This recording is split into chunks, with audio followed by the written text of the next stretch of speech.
Hey guys, tonight we're climbing a narrow, spiral staircase inside a medieval bell tower. The stones are cold, older than you can imagine, and slick with moss in the corners. Your breath fogs in the air. The only light is a flickering lantern swinging from your hand, casting shadows across wooden beams and iron braces. Far below, the town is already asleep. But you're just getting started. Welcome to the life of a bellman. So, before you get comfortable, take a moment to like the video and subscribe, but only if you genuinely enjoy what I do here, and if you're still awake. Drop your location and local time in the comments. I love knowing where in the world you're dozing off with me. Now, dim the lights. Maybe turn on a fan for that soft background hum, and let's ease into tonight's journey together. You start your ascent just after dusk. The townspeople have settled in. The animals are quiet, and even the tavern across the square has gone dark. You know this tower well, every step, every wobble in the stones, every drafty crevice where the wind whistles through. Your lantern throws strange shapes on the wall, and you amuse yourself by imagining them as mythical creatures. That's a dragon, probably, or a very aggressive goose. Your first task, light the brazier halfway up the tower. It helps a bit with warmth. Not that warmth stays long. Mostly, it signals that someone is up here, doing their job. People down in the town glance up and see that flicker of firelight and feel a little safer, even if they don't consciously realize it. The climb is your warm-up 57 narrow steps, all uneven, winding tighter as you go higher. There's no railing, just your balance and your tired feet. If you trip, well, the last bellman did, and they named the next staircase after him. Grim but honest. At the top, the bell hangs from a wooden frame, massive, old, and always a little bit moody when the weather shifts. It groans when the wind blows and sways in a way that makes the floor tremble just slightly under your boots. You check the hour. You'll be ringing 8 times tonight. 1 bell for each hour past sunset. Then, in the morning, you'll trudge home and sleep in shifts, your body forever off kilter with the sun. There's a small stool tucked in the corner, a concession to sanity. You sit and pull your cloak tight, then fish out a scrap of bread and cheese from your pouch. You chew slowly, listening to the deep, steady silence of a sleeping town. It's peaceful. Mostly, you hear the church mice, of course. They seem to treat your tower like a little Airbnb. One runs across your boot and doesn't even apologize. It's time. You grip the rope and feel the weight of it, the tension humming through your hands. With a practiced rhythm, you toll the bell.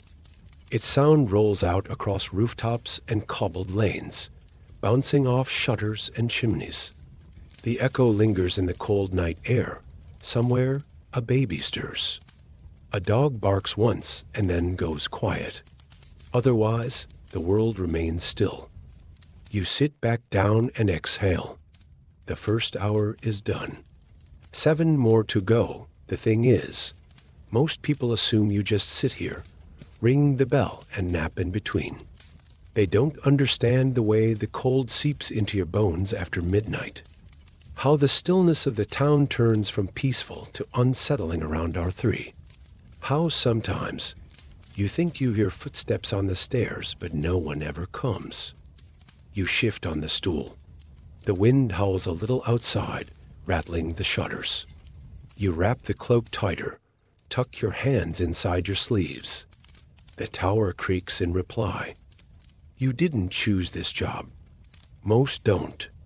It's often inherited, passed down from uncle to nephew, or forced on someone too old or too odd for farm work. You were the latter. You liked books, but your eyesight wasn't good enough for scribing. You were quiet, but not holy enough for monastery life. So, here you are, professional bellman, watchdog of the night. But there's a strange pride in it too. You're part of the rhythm of the town, a living clock. a human heartbeat in a stone tower. People live by your chimes, even if they don't know your name. You hear a thud below.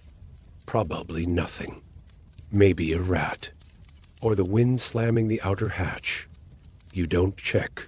The stairs are too narrow, and you've learned not to chase ghosts at this hour. You pull your knees up, rest your chin on them. There are no pillows, no comfort. Just the deep, pulsing hum of the bell's echo, still buzzing faintly in your chest, and the hours ahead. You're still perched in the tower when the bell tells you it's time again. Ringing the hours might seem like a simple gig to someone down in the village.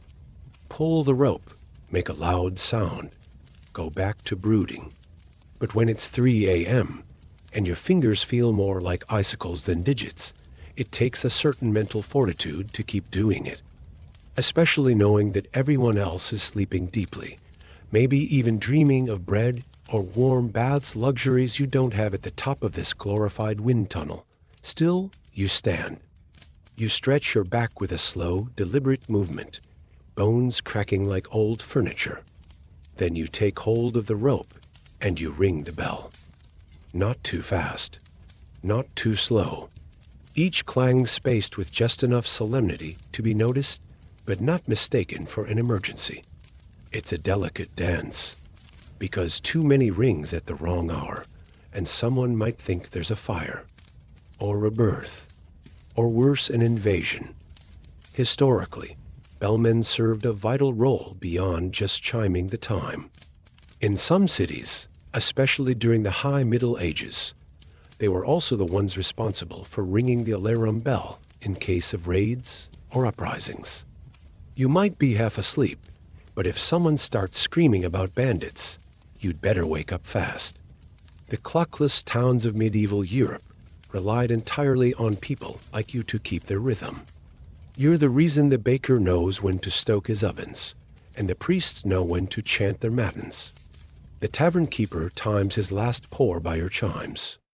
The old widow 2 houses from the edge of town crosses herself after every 3rd ring, just in case she doesn't hear the next one. The irony? You don't even own a clock ... In fact, you've never seen one. Instead, you measure the space between hours with tricks. Wax candles with carved notches, each burn segment roughly an hour unless there's a draft. Or the candle's poor quality. Or, as has happened more than once, a particularly cheeky rat decides to chew off the tip. You've also tried the water clock, where water drips at a regular rate through a tiny hole into a second container. It works well for 20 minutes.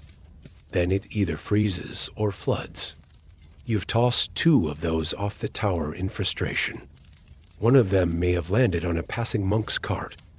You're still hoping he didn't notice ... So instead, you mostly guess. You rely on your body, that strange internal clock of the chronically tired. You learn how your joints fill between certain hours. You know that when your nose starts to run from cold, it's probably around 2. When your left eyelid twitches, that's about 3. And when your toes go completely numb, that's definitely for o'clock territory. And if you get it wrong, you ring anyway.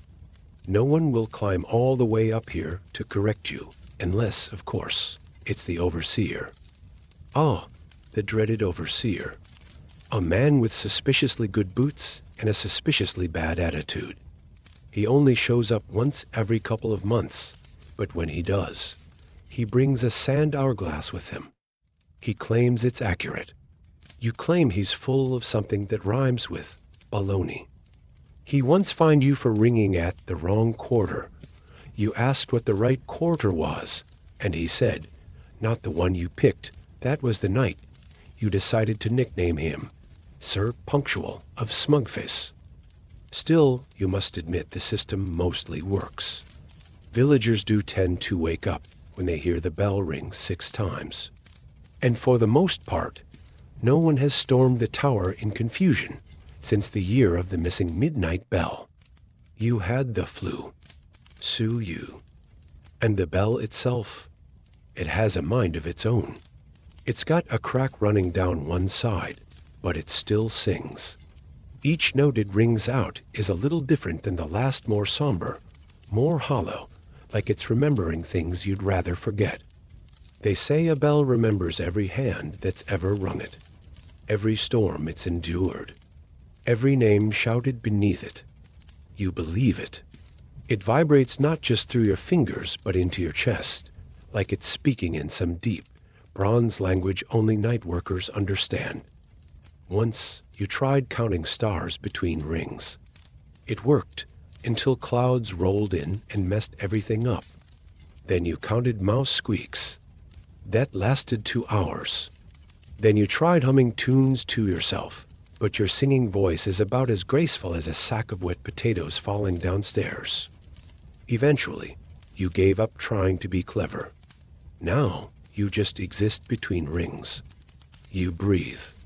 You stretch. You doze sitting up. You hum. You mumble at the mice like they're coworkers. You name the cracks in the wall.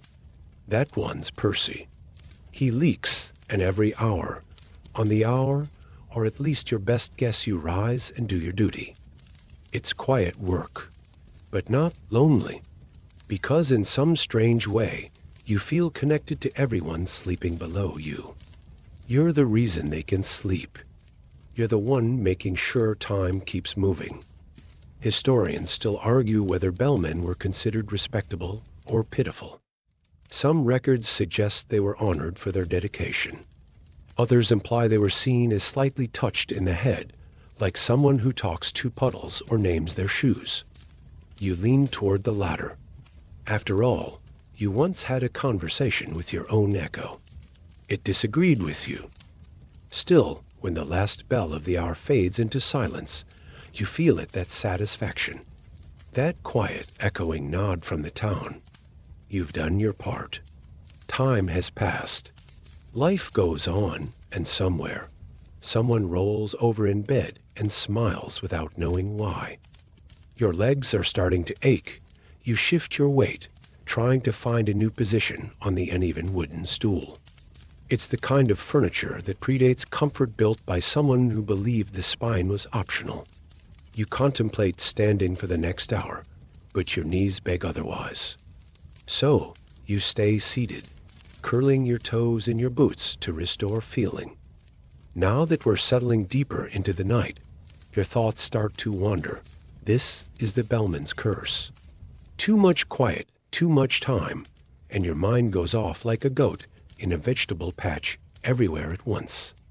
You think about that bread you dropped in the river last week, about the baker's daughter who sometimes smiles at you when you pass, about that weird pigeon that keeps trying to nest in the tower rafters. You think about sleep. Sleep is a luxury you haven't known properly in years. Not since you took this job. Not since your nights were carved up into hourly tasks. Bellmen don't sleep like normal people. You nap in slices, an hour here, 2 hours there. The town has its schedule, and yours must wrap around it, like ivy on stone. Historians still argue how bellmen manage their sleep without going entirely bonkers. Some suggest they developed a sort of segmented sleep cycle, dozing for short bursts in between rings. Others think they just learned to live with exhaustion, like a second skin. You think. Maybe both. You've tried everything to get rest during the day. Blackout cloth over your windows. A brick-warmed bed. Counting sheep, then goats, then hypothetical taxes until you forget what you are doing. Nothing really works. Your body isn't fooled. It knows the sun is up, the town is loud, and that somewhere nearby, someone is baking bread and cruelly refusing to share. Once, you experimented with tying a string to your wrist and the bell rope, thinking it might wake you for each chime. Instead, you yanked yourself out of a dream and nearly flung your lantern across the room. You still have the scorch mark on the wall to prove it. So now, your rest is strategic.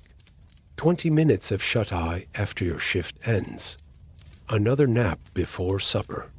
a longer stretch just before sunset, like a squirrel hoarding acorns, but the acorns are REM cycles, and you're never sure you'll find them again. There's an old superstition in the village. If you dream too often during daylight, your soul forgets where it lives. That might explain why, the other morning, you woke up convinced your name was Bernard and that you lived in a cabbage. Took you a full minute to recalibrate. The physical toll is one thing, but the mental part, that's sneakier. After a while, the silence becomes a presence. You hear your thoughts echo in the rafters. You start wondering if the mice are gossiping about you. You imagine scenarios in which the bell tower is actually a ship, and you're the lone sailor navigating a sea of stars. You once composed an entire opera in your head about a rooster who wants to be a knight. You called it Sir Clux-a-Lot. You still hum the overture when you're especially bored. Every now and then, you catch yourself dozing off mid-thought. Your chin dips. The candlelight wavers. You dream of falling, always falling, and then you snap awake just in time to stop the bell from ringing early. You've learned the micro-nap. 10 minutes with your eyes closed, but your ears alert. Like a deer or an unpaid intern, it's all part of the job. Back in the early days, before mechanical clocks became widespread, bellmen like you were the town's only connection to the passage of time. You were the heartbeat. No pressure or anything. In bigger cities, they sometimes had a whole staff, multiple bellmen rotating shifts. But your town is smaller, simpler. You are the entire department. The whole orchestra, with one instrument and a very stubborn baton. The town doesn't fully realize how much it depends on you. But you notice things others don't. You hear the baker rise at the third bell. You catch the whisper of the weaver's loom at the fifth. You know when the blacksmith's forge flares up before dawn. You know who argues in the street at night, who returns home too late, who cries softly near the square when they think no one's listening, because you are always listening. And in that listening, you start to feel. Not quite part of the town, but not separate either. Like a guardian of moments. A keeper of small, unnoticed hours. You rise again. It's nearly time. Your fingers curl around the rope, rough with time and use. You pull, and the bell speaks. This time, the chime feels warmer, less lonely, like maybe it understands too. The sun won't rise for hours, and yet here you are again at the rope, at the ready. You tug gently this time, like coaxing a note from a sleepy cello. The bell groans, then sings. Its voice tumbles out over rooftops, nudging crows, stirring straw on thatched eaves, reminding the world that yes, time marches forward, even in the darkest hours. You sit again, not because you're tired though you are, but because the floor creaked suspiciously when you stood last. You're starting to suspect the tower is slowly becoming part of you, or you're becoming part of it. Either way, your knees are negotiating a union, and now comes the hour of nothing. Between rings, this is the longest stretch. It's too early for bread ovens, too late for tavern brawls. The world is holding its breath, but not you. You're scribbling, because even bellmen have hobbies. In your coat pocket, folded like a secret, is a little parchment notebook. Its stamp slightly torn, and smells faintly of pickled cabbage, but it's yours. You use it to record oddities, cloud shapes, pigeon behavior, snatches of villagers' arguments heard from below. Your current entry reads, 3:27 a.m., pigeon doing weird head dance again. Possible mating ritual. Also, fog smells different tonight. You consider yourself something of a scientist. A sleepy, pigeon-obsessed scientist. There's even an official-ish experiment you once tried. You rang the bell at 10 past the hour to see if anyone would notice. No one did, except the apothecary who thought he was late and spilled a jar of dried newt tails. You apologized profusely and gave him some candied nuts from your stash. He still eyes you suspiciously. Historians still argue whether Bellmen were literate. Some accounts claim they were chosen for their reliability, not their reading. Others say they were often clerks or minor monks, trained in letters and hired for both their voices and their virtue. In your case, you can read mostly, as long as the words aren't smudged or fancy. It was a traveling friar who first taught you to write. He noticed you mouthing along to church readings and offered to teach you letters in exchange for boiled eggs. You traded 5 eggs for 5 vowels.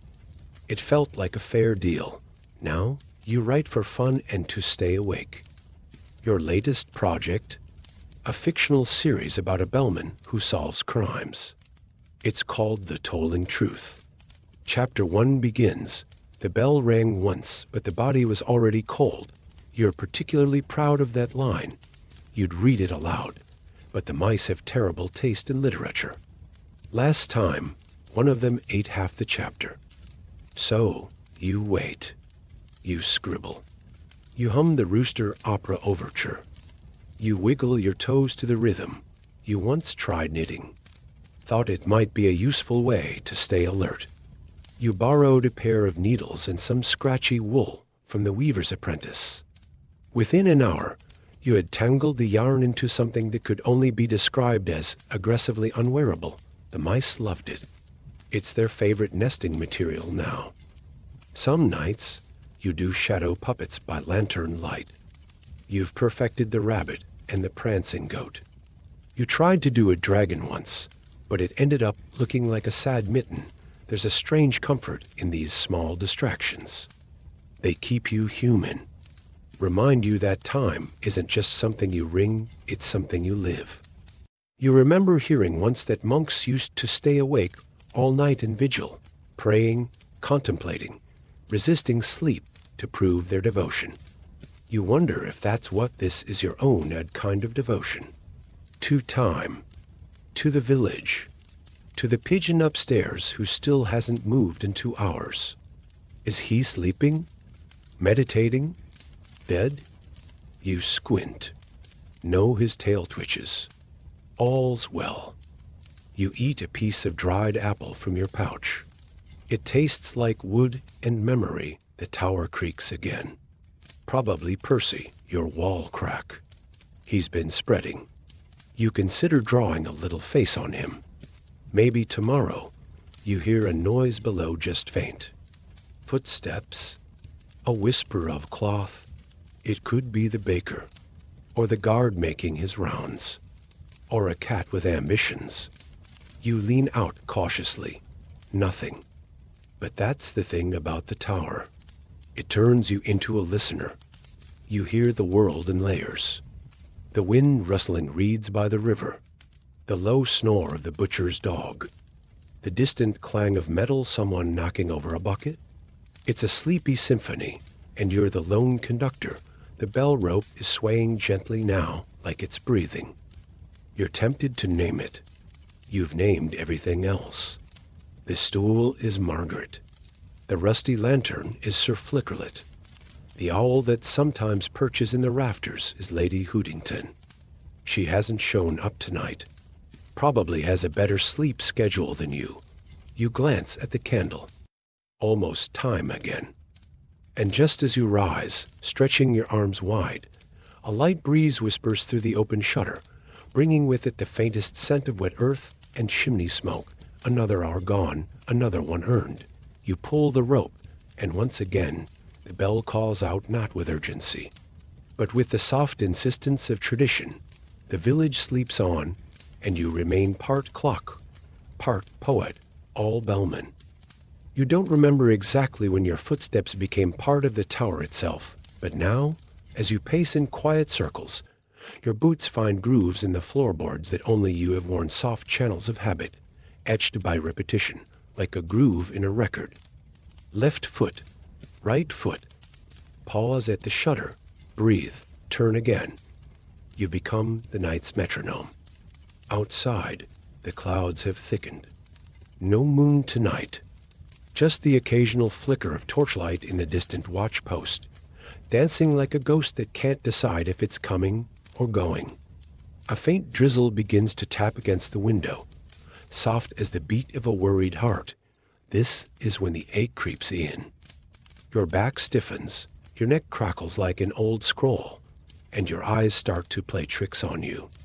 You glance at the corner of the room and swear you see movement. But it's just the shadow of your cloak, slumped lazily over a nail. You sigh. Night work doesn't just steal your sleep. It quietly rearranges your sense of time. Eventually, days blur into each other. Sundays lose meaning. Feasts come and go before you've had a chance to taste them. Birthdays are things other people remember. Historians still argue whether medieval bellmen were permitted breaks on religious holidays. Some records say, yes, they'd get a stand-in, usually a young apprentice or retired town crier. Other records insist they were exempt from rest, required to ring through even the holiest of nights. You wouldn't mind a feast day now. The last one you tried to enjoy, you fell asleep with a pie in your lap. You woke up covered in raisins, which wouldn't have been so bad if not for the bees. You still check for stingers before sitting down. Tonight, there is no feast. Just you, a rain-drizzled window, and a collection of increasingly strange thoughts. You begin composing another chapter of the tolling truth in your head. This one involves a missing pig, a forged parchment, and the mysterious disappearance of the cheese wheel during Lent.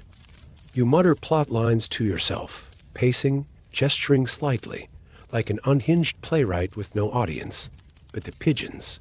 And then you notice it again, that smell, with stone. Moss.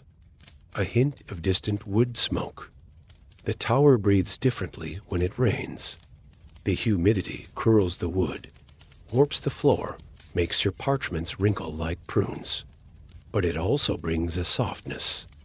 The acoustics dampen. Your footsteps fade faster.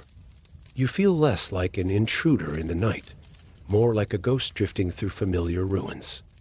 You think about your predecessor, old Bram. They say he worked this tower for 35 years. Never missed a chime. Slept only during eclipses. Once chased a bat with a broom for 20 straight minutes. A legend, really. They also say he once rang the bell backwards, though no one's entirely sure how that's possible. Bram left behind his stool, Margaret, now yours, and a single line carved into the inside of the shutter. Still awake? You nod every time you see it. You haven't carved your message yet. Not sure what it will be. Maybe something philosophical. Or maybe just, don't eat the cheese in the west drawer. A drop of water lands on your nose. You look up and realize the tower's roof has sprung a leak. Again. You grab a cloth, pat the spot dry, then place an old wooden bowl beneath it. The plink of droplets begins a sleepy percussion to accompany your pacing. Sometimes you imagine the tower as a great ship on a sea of cobblestones, and you the lonely sailor keeping watch. The bell is your lighthouse. The rain, your tide. And in this floating solitude, you find a strange kind of rhythm, a quiet dignity. You are the one who keeps the hours stitched together, who ensures that time doesn't unravel entirely while the rest of the world dreams in soft snores. You pull your cloak tighter. There are stories of bellmen who started hearing things in the bells themselves, voices, music, prophecy. One tale speaks of a bellman in Prague who swore the bell whispered riddles in Latin every time he rang it. He eventually retired to a monastery and took a vow of silence, though some say he still mouths the riddles in his sleep. You haven't heard voices yet, but you do sometimes think the bell rings differently, depending on your mood. When you're cheerful, it sounds rounder. When you're tired, it drags a little. When you're annoyed like the time you stubbed your toe mid-chime, it rings like sarcasm made of metal. You smile at the thought, it's nearly time again. The candle has shrunk to a stub. its flame dancing nervously in the draught. You light another. Then you stretch slowly, carefully until your joints resemble a crumpling tapestry. Your hands take their place on the rope. You pause. Outside, the village is a sleeping beast. Chimneys exhale. A shutter bangs somewhere in the wind. And above it all, the sky looms gray and endless. Then you pull, the bell answers faithfully, dutifully, as always, and for one breathless second, the entire world belongs to that single resonant note. You find a rhythm in the repetition, a comfort in the constancy. The bell's tolling is not just a job, it's a steady heartbeat in a world that's often unpredictable. Tonight, you reflect on the curious role the bell played in the medieval village beyond simply telling time. It was the village's voice, its mood ring. The bell announced weddings, funerals, market openings, fires, and even invasions. Each pattern of ringing had its own meaning, a secret code that villagers learned like lullabies. You imagine yourself as the village's secret messenger, the unseen broadcaster of good news and bad. You wonder if the people below ever consider you, perched high above, casting shadows with the flickering candlelight, pulling the ropes to shape their day. Historians still argue whether the bellman's role was purely functional or had ritualistic elements. Some claim the bell ringing was believed to ward off evil spirits and bad luck. Others argue it was simply practical, part of an early urban communication system. You lean out of the shutter, letting the cool night air wash over your face. The scent of damp earth mingles with smoke from the baker's oven. Somewhere nearby, a dog barks softly a lullaby for the lonely night watch. Your mind drifts to the tools of your trade. The bell, the rope, the candle. Each has its own story. The bell itself was forged in the town's foundry decades ago, a gift from the mayor's family. It's said to carry the voice of the town's ancestors, its tone unchanged through centuries. The rope, worn and fraying, was once replaced with silk threads woven by local weavers, a short-lived experiment that ended when the threads snapped during a storm. You still keep the silk fragment tucked in your pocket, a reminder of the village's quirky attempts at innovation. You recall a tale of a bellman from distant England who fashioned a pulley system to ease his workload, but it backfired when the bell rang uncontrollably during a church sermon, causing quite the scandal. You chuckle softly to yourself, imagining the poor rector trying to keep a straight face. The candlelight flickers, casting long shadows on the walls. You glance at your notebook again. Today's entry includes a peculiar observation. Notice the baker's cat lounging unusually close to the bell tower base. Possibly guarding the cheese? You smile. Cats do have curious ways. The night deepens. Your eyes grow heavy, but you know sleep must wait. The village depends on you. As the clock inches closer to the next hour, you prepare yourself, breathing in, steadying your hands, focusing on the gentle tug of the rope. The bell tolls again, a sound that feels less like work and more like a ritual. With each ring, you feel connected not just to the village, but to the countless bellmen who have come before you, their hands worn and voices hoarse, keeping time alive through centuries of change. You wonder, as you often do, what stories their towers hold, what secrets their shadows keep, and you promise yourself, once your watch ends, you'll find a way to tell those stories. For now, you pull the rope once more. You lean back against the cool stone wall of the tower, letting the silence settle around you like a soft cloak. The bell's echo fades slowly into the night, leaving a gentle hum that vibrates through your bones. This quiet moment reminds you of the village's other nocturnal rhythms, the owls calling from the forest edge, the distant howl of a wolf, the faint clatter of a cart making its late delivery to the mill. You think about the village healer, old Marga, and her nightly walks through the woods to gather herbs under the moonlight. She swears by the healing powers of nightshade and elderflower, and you've always admired her calm determination. Some say her remedies are magical. Others chalk it up to knowledge passed down through generations. Historians still debate how medieval healers balanced superstition with practical medicine. Some argue that plants were chosen carefully for their effects. Others suggest the rituals themselves provided comfort and hope, which was often the best medicine. You try to imagine what it's like to gather herbs in the dark, with only a lantern and the stars for guidance. You wonder if she hears the bell's toll as a kind of company on her solitary walks, a reminder that the village still breathes while she works. Your thoughts drift back to your own work. The bell, you realize, is not just a signal, it's a symbol of order in a world that can feel chaotic. Each ring marks the passage of time, a reassuring cadence that keeps the village grounded. You've heard stories of bellmen who took their duty very seriously. One tale tells of a bellman who saved the village by ringing an urgent alarm during a surprise attack. Another speaks of a bell that was silenced for days after a terrible accident, out of respect for the fallen.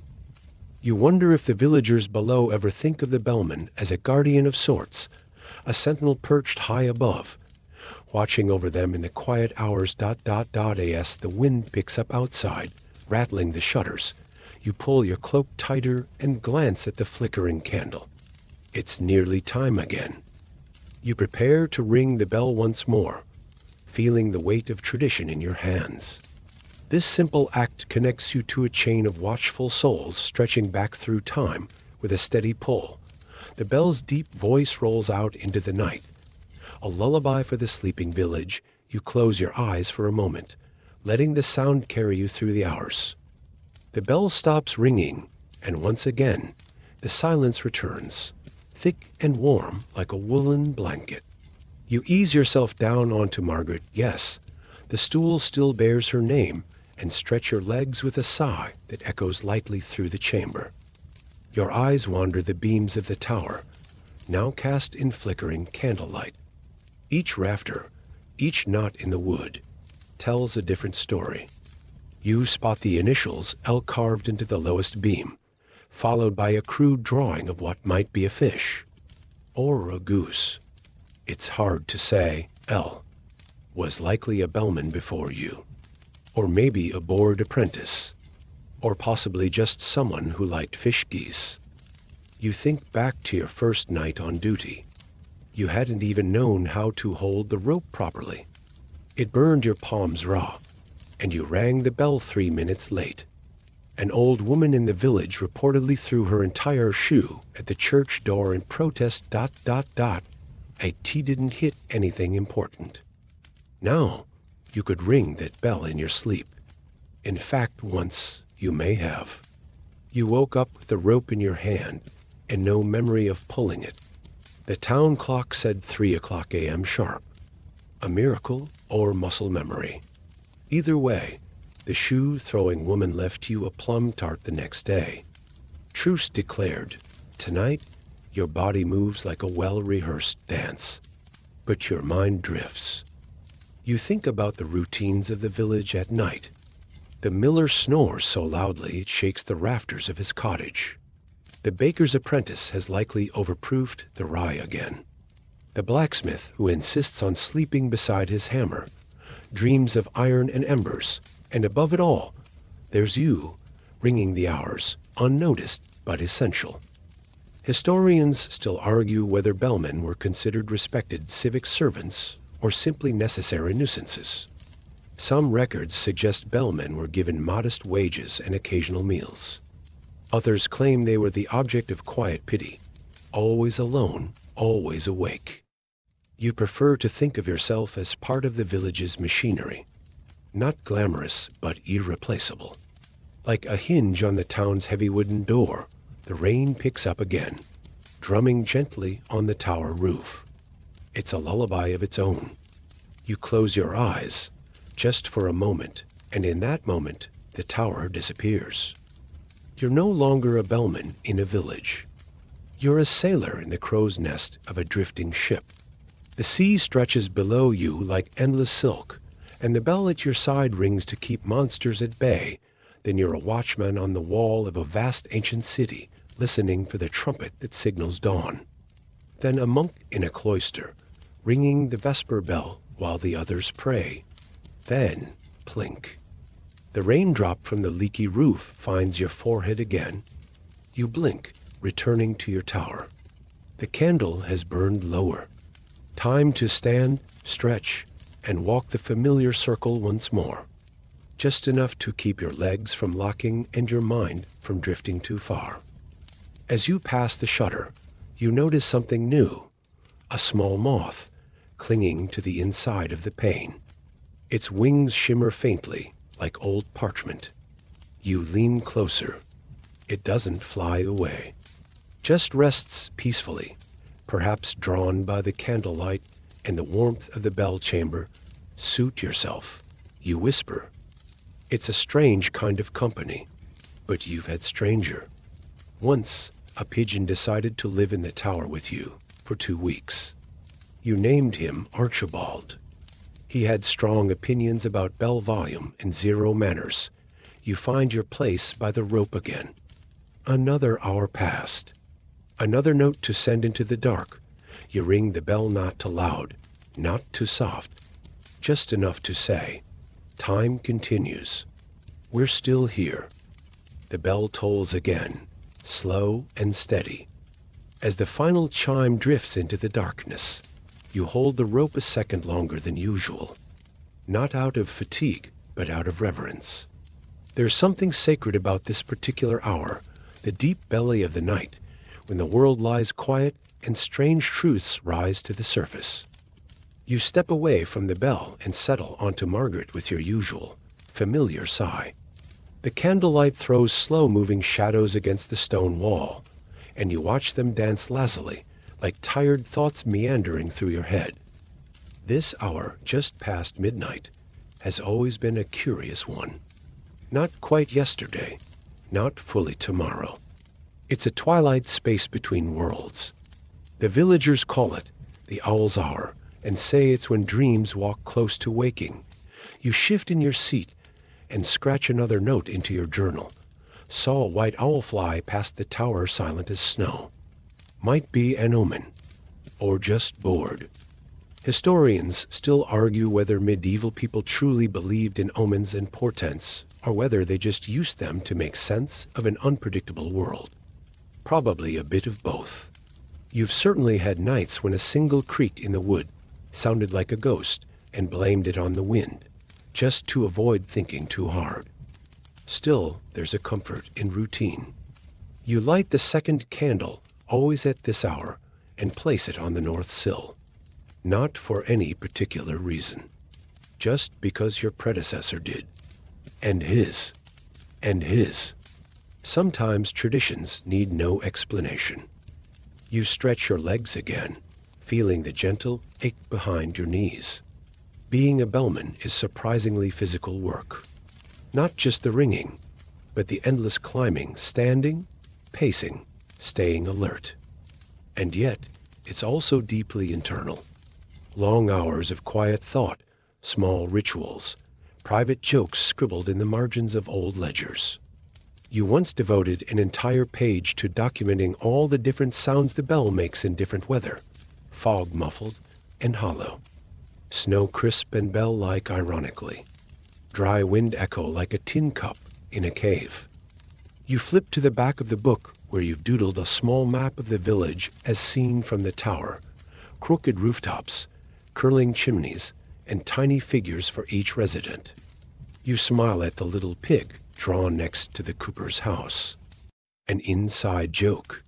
The pig once ate an entire basket of apples during a town meeting and became the most talked about citizen for a month. Outside, the clouds have shifted. The moon peers through for the first time in hours, casting a pale silver light across the rooftops. You lean against the shutter, soaking it in. It makes the thatched roofs below look like waves on a moonlit sea. You wonder what the rest of the world looks like right now. In distant cities, are other bellmen up at this same moment? Do they lean out their towers, eyes heavy, hearts quiet? Do they ring their bells in harmony, unknowingly connected by a shared duty? There's a small comfort in that idea that somewhere, someone else is keeping time with you. You wonder what the rest of the world looks like right now. In distant cities, are other bellmen up at this same moment? Do they lean out their towers, eyes heavy, hearts quiet? Do they ring their bells in harmony, unknowingly connected by a shared duty? There's a small comfort in that idea that somewhere, someone else is keeping time with you. One more tug. One more are kept. The bell sings once again deep, resonant, unwavering, and as the final note fades, you sit down again and feel the night close in around you, soft and still. You sit in the hush that follows the bell's toll, a gentle ringing still echoing inside your ears. The tower feels like a cradle now, rocking slowly with the rhythm of your breath. Outside, the wind dies down, and for a moment, it feels like even time itself has paused to listen. The owl's hour has passed, but the sky is still dark, velvet black and dotted with scattered stars. You lean out the narrow window slit and look up, letting the cool air brush your cheeks. One star blinks brighter than the rest. You give it a nod, just in case it's watching. Below, the village rests.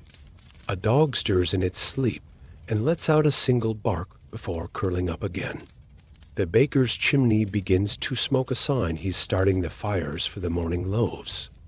You smile, already imagining the scent of fresh bread drifting through the lanes. Bellmen have always had a strange relationship with sleep. You sleep when you can, but never deeply and never long. Naps become precious currency. 15 minutes here, 30 there. You once slept standing, back against the wall like a horse. Not your proudest moment. Historians still argue whether medieval bellmen truly stayed awake for the entire night, or if they simply rang the bell at intervals and caught sleep in between. The records are thin, and the truth probably depends on the size of the village, the temperament of the townsfolk, and the stubbornness of the bellman himself. You, for one, have mastered the art of semi-conscious wakefulness. Eyes half-lidded, ears always tuned. Your body learns the rhythm until even in dreams, you feel the hour approaching. And yet, sometimes sleep tricks you. One night last winter, you dreamt you were ringing the bell, only to wake up and find you were actually pounding on a wooden bowl with a spoon. The villagers thought it was a new kind of alert. Someone brought stew. You settle again on Margaret, blanket around your shoulders now. The candle gutters low, the flame dancing in tiny, irregular circles. You light a new one and place it beside the old. Twin lights like watchful eyes. You glance at the tiny calendar etched on the wall near the rope. Every bellman has added a mark for each shift survived. You add yours now, a shallow groove with the tip of your knife. Not too deep, just enough to say, I was here. As you sharpen the blade a little on your boot, your thoughts wander to other villages, other towers. You remember visiting a nearby town once where the bellman had built a hammock in his tower. He claimed it aloud for horizontal awareness. You tried it. Fell out twice. Not worth the bruises. You glance at your journal again and add a new entry. Candle wax dripping slower tonight. Less wind or time slowing down? The scholars might laugh at that, but you've spent enough hours in this tower to know. Time isn't always a fixed thing. Sometimes it stretches, sometimes it folds in on itself like bread dough left to rise too long, and here, suspended between sky and earth, bell and silence, it feels especially pliable. You rise one last time this hour and reach for the rope. Your hands know it better than any handshake. With a gentle, practiced pull, you set the bell in motion. Its voice rings out, rich and mellow. The village stirs beneath it, not fully awake, not fully asleep, just aware, just held. You let the rope still, and the silence wraps around you once more. The quiet returns like a loyal friend, wrapping itself around the tower's cold stones and sinking into your bones. You sit, arms crossed, blanket tugged a little higher. The candle flickers, casting long shadows across the wooden beams above you, making the whole place feel like a ship adrift in time. You check the hour again, nearing the third bell of the night. Your eyes sting a little now, but it's nothing you haven't pushed through before. The bellman's sleep is patchwork, never fully restful, but oddly sustaining. You suppose it's like sipping water through a straw made of cloth. Some still gets through. This is the hour when strange thoughts rise up, slow and shimmering, like lanterns in fog. You remember a story your grandfather once told a bellman during his own time swore that on one night every spring, the bell would toll itself.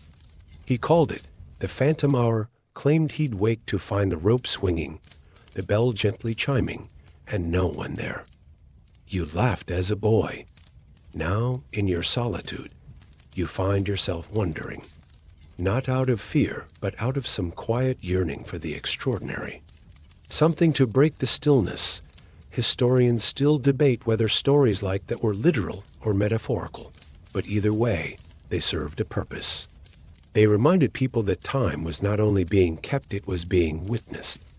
Someone, something, was always watching the hours pass.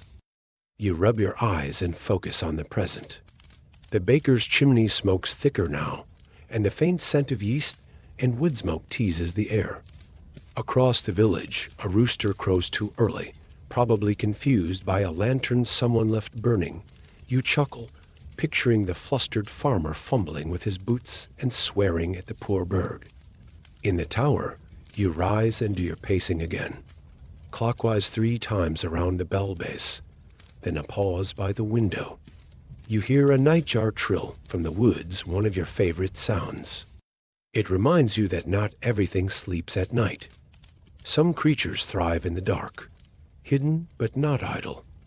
You lean out the window a little, elbows on the stone, and gaze east. The horizon is still black, but there's a whisper of blue around the edges, just the faintest promise of dawn. You yawn and stretch. Your joints crack in protest. In the ledger, you jot a new thought. Sunrise comes slower when you watch for it. The rope catches your eye again. Familiar, frayed, and ready.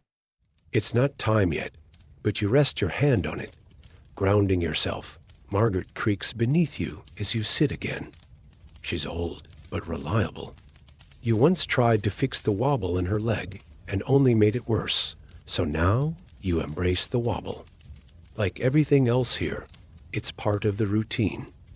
There's a strange peace in this life. You've had friends try more exciting paths, traders, scribes, even one who joined a band of musicians and claimed he played for a minor duke once. But none of them ever came back with stories as still and lovely as this. The echo of your own breath, the rhythm of the bell, the night unfolding like parchment around you. Your head nods once. You snap awake, blinking. A close call. You laugh at yourself and scribble another line in the journal. Invent self-ringing bell. Retire rich, the candle's almost done. Wax pools around its base, catching the faint glint of brass from a discarded cup. You drink from it lukewarm cider from earlier and savor the apple tang. Then, with the steadiness of a ritual, you rise again. One hand on the rope. The hour has arrived. You pull, and again, the bell sings. Its voice settles into the village like a lullaby. You listen to it fade, eyes half-lidded, heart full of the kind of quiet joy that only comes when no one else is awake. You linger by the rope, fingers trailing its worn fibers as the final chime rolls away like a wave across the fields. That sound, you've heard it more times than you can count, and yet it never quite feels the same twice. Some nights it's proud and full-bellied, other times it murmurs, as if it too is weary from the watch. You step back toward your corner, brushing the wall with your shoulder, and lower yourself into Margaret's tired embrace once again. She groans softly under the weight, her wooden frame stretched thin by years of midnight company. You pat her arm, grateful for her patience. She never complains. The candle dies. Its little flame gutters once, twice, and then sighs out. The wick curls inward like a sleeping snail, and the tower dims further. You do not bother lighting another. Instead, you let your eyes adjust to the deep blue gloom. Sleep pulls at you, a velvet thread curling around your ankles. But you resist for now. There's one more bell this side of dawn. And this hour, this sliver between darkness and light, it feels different. They used to say that bellmen could hear things no one else could. Not just cries of fire or warning shouts, but subtler things, a lover's whispered secret drifting through the streets, a cat walking across a roof tile, the creak of wood settling under a ghost's weight. You smile at that last one. Superstition, of course. Probably. But tonight, you swear you hear something too faint to name. Not a sound, not exactly. More like a presence. Not unwelcome. Just observant. Historians still argue whether bell towers ever served as lookouts for spiritual reasons. Some say they were meant to be closer to heaven, while others suggest they were simply tall because sound travels better from high places. But you've always believed in both explanations. Because up here, among the rafters and ringing air, the boundary between sacred and practical feels very, very thin. You stand, rubbing your hands together for warmth, and move toward the small pile of supplies you keep in a cloth sack behind Margaret's leg. Inside, a wedge of cheese, hard and salty, and a few preserved figs. Midnight snacks. You chew slowly, savoring the way flavors break apart in your mouth, sharp, then sweet. There's no luxury in the bellman's life. But there are comforts, and they're earned, not bought. The tower stones are cool under your palms as you pace again, tracing invisible circles. You glance at your markings on the wall, another groove carved, another watch survived. You wonder vaguely, how many bellmen stood here before you? Dozens? Hundreds? Did they also hum under their breath to stay awake? Did they also whisper jokes to the bell to keep from going mad? You do both. Tonight you whisper, you know, Margaret, one day I'll retire to the valley. Open a cheese cart. Sleep at night like a normal man. Margaret does not respond. But the wind picks up just then, brushing its long fingers through the slits in the stone. You wrap your cloak tighter, shivering, but not uncomfortably so. It's the kind of shiver that reminds you you're alive. You return to your seat and watch the window. The first hint of silver paints the clouds now. Dawn is beginning its slow climb. You recognize it by feel more than sight. A thinning of the dark. A promise. A dog barks again. This time sharper. A barn door creaks open somewhere far below. The village begins its quiet stir, and you? You prepare for the final bell, not yet, but soon. You flex your fingers, listening to them crack. You hum an old song your mother used to sing, something about chickens and mischief, and let it carry you gently toward the hour's edge. The rope waits, like a friend not yet greeted. The first blue of morning unfurls like paint in water, subtle, steady, unstoppable. From your tower perch, the world below is still a secret. Rooftops glisten with a thin coat of dew. The trees stretch like lazy cats, their leaves trembling in the fresh breeze. Somewhere, a chimney spits a ribbon of smoke into the sky. And the birds, those irrepressible alarm clocks, have begun their daily commentary with a choir of chirps and whistles. But up here, you are still between worlds. The village does not know you watched it sleep, that you paced while it dreamed, stretched while it stirred, and blinked your tired eyes at every creak and rustle. You are the forgotten thread that stitches night to morning, and now the last bell of your watch awaits. You stand, back stiff from the chair. The cold has made a quiet home in your knees. You wrap your cloak tighter and look at the rope. It's strange how much one piece of twine can mean. It has rung in weddings and warnings, marked the death of kings and the birth of millers, called the faithful to prayer, and once chased away a flock of geese that mistook it for a serpent. That was quite the morning. You smile. That story still lives in the margins of your old logbook. Geese attacked tower. Belfort Guizot.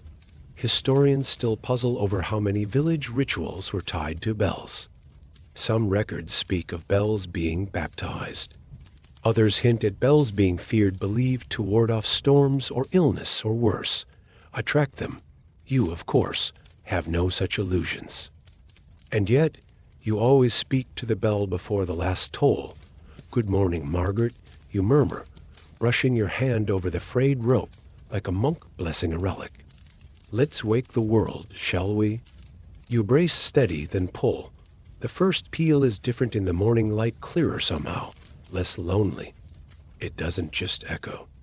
It dances, bouncing off barn roofs and stone walls, weaving between window panes and wagons. You can almost see it. Once more, you pull, the bell sings again, and with that, the village is officially awake. You lower the rope gently, arms tired but satisfied. Another night watched. Another dawn earned, and now comes your most sacred ritual of all, the descent. You gather your things ledger, the last fig, a stub of chuck, and sling your bag over one shoulder. You pause one last time beside Margaret, patting her arm. "Rest well, my dear. I'll be back." The trapdoor creaks open beneath your boots. The narrow stairs stretch downward in a tight spiral, each step dipped in shadow. You begin the climb down, your legs remembering the rhythm even as your mind begins to float. Down you go, past the middle landing where birds sometimes nest, past the second where dust swirls like fog, and finally to the base. The heavy wooden door opens with a sleepy groan, and the air hits your face like a kiss from the day itself, fresh, cool, and filled with 100 scents. You step outside. The sun hasn't fully shown its face, but its light spills gently across the fields. Somewhere a cow lows. A baker coughs and slams a shutter open. The bell tower behind you looms tall and proud, its duty done. You walk slowly, savoring the feeling of gravel underfoot. Your little cottage waits at the far edge of the village. A crooked fence. 2 chickens, if they haven't escaped again. And a beddo, the bed, but even as your limbs long for rest, a quiet pride keeps you walking steady. You've kept the watch. You've rung the hours. You've stitched another night into the fabric of time. You are a bellman, and your sleep, when it comes, will be deep. The door to your cottage swings open with a soft creak, and you're greeted by the faint scent of straw, wood smoke, and whatever it was you left on the table last night and forgot to put away. Hopefully not cheese again. Your chickens, Blanche and Egberta, cluck indignantly from their perch near the hearth, as if to ask where you've been. You give them a nod, then shuffle inside, letting the door swing shut behind you. The early morning light filters in through the cracked shutters, painting golden stripes across the worn floorboards. You toe off your boots, letting your feet finally breathe. They sigh in relief, yes, feet can sigh, and you pad over to the kettle to start some water heating. Even bellmen need tea. The fire, now mostly embers, comes back to life with a few well-placed breaths and a fresh bit of kindling. It crackles gently, the way a fire should in the quiet hours. Not too bold, not too lazy. Just content. You sit, finally, on your stool by the window. The same stool where you sometimes doze off mid-sentence while reading letters from your cousin in the city, who insists her life is far more exciting than yours. She may be right, but she doesn't get sunrise chickens and Margaret, so who's really winning? Historians still debate how isolated rural watchmen like you really were. Some say you were forgotten figures, relics of a slower time. Others argue that bellmen were central, the quiet anchors of community life. You don't think about that much, but this you know, without the bell, nothing begins. You pour the tea bitter, strong, and just barely warm enough. A proper bellman's brew. You dunk a crust of bread into it and chew slowly, eyes half closed. Outside, the day builds itself piece by piece. A wheelbarrow squeaks. A dog scolds a squirrel. Someone somewhere sneezes like they mean it. You glance toward the distant tower. From here, it looks almost peaceful, uncreating, like a tall friend watching over the rooftops. But you know its bones, its stairs, the stubborn knots in the rope. You know its moods. You know what it means to guard the night when everyone else is dreaming, and now, finally, it's your turn to sleep. You shuffle into your tiny room, ducking beneath a too-low beam that has claimed more of your scalp than you care to admit. The bed greets you like a lost lover, rumpled, humble, and smelling faintly of lavender and dusty wool. You sit on the edge, tugging off your cloak and folding it carefully. You always do. It's the one indulgence you allow yourself, that little ritual of neatness before chaos. The chickens have gone quiet. The wind brushes the shutters, testing them gently. You lie down. The pillow is cool, the blanket heavy, and your bones, oh, your bones, they hum with the strange, quiet ache of a job well done, ... As your eyes drift shut, you think of Margaret. You imagine her bell swinging just once more, not in warning or duty, but like a lullaby meant only for you. And then, finally, you sleep. You're deep in dreams when the village fully wakes. But let's rewind just a little. Back in the square, the marketplace begins its slow transformation.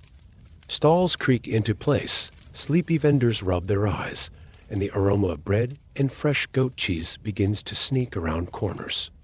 A child chases a chicken. A monk shuffles by with a basket of herbs.